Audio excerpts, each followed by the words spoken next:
Zvuči gotovo nevjerovatno, ali obične šibice potopljene u vodu mogu imati vrlo korisnu svrhu. U ovom kratkom videu pokazat ću vam jednostavan postupak koji mnogi nikad nisu isprobali i objasniti zašto ga vrijedi koristiti. Za početak vam je potrebno oko pola litre tople vode i nekoliko šibica. Ubacite šibice u vodu i ostavite ih da se namaču. Već nakon nekoliko minuta primijetit ćete kako se vrh šibica počinje raspadati, što je upravo ono što želimo postići. Ako želite ubrzati proces, možete lagano promiješati vodu.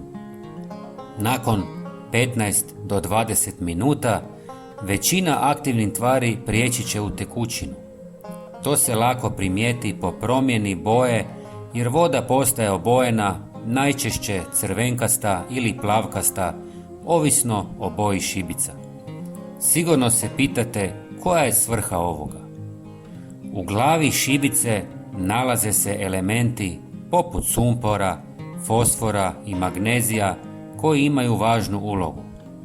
Kada voda dobije jaču boju, još je kratko promiješajte i zatim izvadite šibice.